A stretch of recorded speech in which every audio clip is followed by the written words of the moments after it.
In today's farm report, the Environmental Protection Agency released the final RFS volume requirements for 2014, 2015, and 2016. And while many industries are not happy with the numbers, one industry is bucking that attitude. Cindy Zimmerman with AgriPulse has more. Biodiesel is one industry that's pleased without reservation with the EPA's final rule on volume obligations under the Renewable Fuel Standard. National Biodiesel Board CEO Joe Jobe says the rule increases biomass-based diesel volumes to 1.9 billion gallons in 2016 and 2 billion gallons in 2017. It shows a precedent of steady, sustainable growth for biomass-based diesel for 5 years, so 2012 through 2017. And it grows the program very sustainably from 1 billion gallons in 2012 to calling for 2 billion gallons in 2017. So that's a doubling of our industry that is pretty much on track to happen in a 5-year time period. That is demonstrable success. And our industry goal is to double that again in the next 5-year time period. And we believe that that is a very achievable, sustainable goal that our industry will continue to invest in. Jobe says the rule also shows a commitment by the administration to use the RFS program to achieve greenhouse gas reduction in the heavy-duty transportation sector. And that commitment includes a commitment to get the program back on track. That's one of the main things this rulemaking did. It gets the program back on track to meet the statutory deadlines going forward. At the same time, Jobe says they will continue to work with Congress to get the biodiesel tax incentives extended because that works hand in hand with the RFS to grow the industry. They are completely separate, but they are complementary policies. The producer's tax credit will just make the tax credit, the management of the tax credit, more efficient. It will make it, there will be cost savings in the program, and it will incentivize the domestic production so that tax dollars aren't going to incentivize an influx of imported product.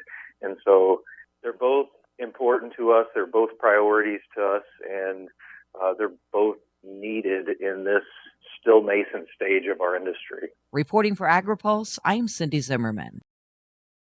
What does rural America look like at a glance? The 2015 edition of USDA's annual report reveals. We consider this to be at least a somewhat positive report this year. Economic researcher Lauren Kuzman explains part of the optimism in this year's report starts with the growth in employment. In previous years, while unemployment was down in rural areas, this more reflected a decline in labor force versus a rise in employment. In the past year or year and a half, we did see some growth in rural employment. It came up about 1% over the year that ended in the second quarter. That's still slower than what we're seeing in urban areas, but that also corresponds to slower population growth and slower labor force growth.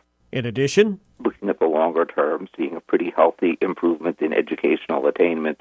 However, the report also shows a continued decline in rural populations as a whole, especially compared to urban areas. I'm Rod Bain reporting for the U.S. Department of Agriculture in Washington, D.C. The Renewable Fuel Standard volume requirements were set last week by the Environmental Protection Agency, and as expected, there was mixed reactions throughout the industry. Cindy Zimmerman with AgriPulse has more. The Environmental Protection Agency increased biofuel volume obligations under the Renewable Fuel Standard in the final rule released Monday, but still considered the so-called blend wall in determining the numbers. Janet McCabe, Acting Assistant Administrator for EPA's Office of Air and Radiation, says their use of waiver authority in setting the numbers reflects the intent of Congress balanced with real-world circumstances. Congress did not set a mandate for ethanol in the statute.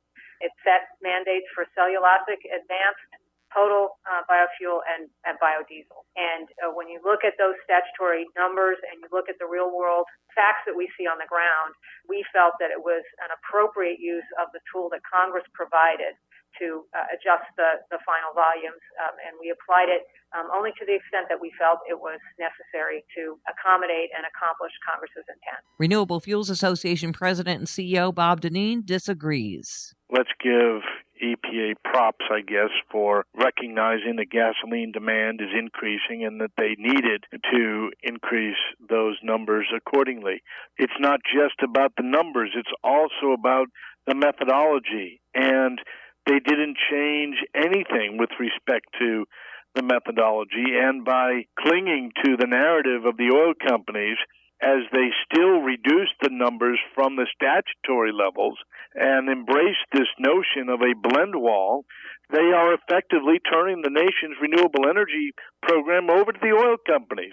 Growth Energy CEO Tom Bias also expressed concerns about the methodology, but had a more positive overall view of the final rule.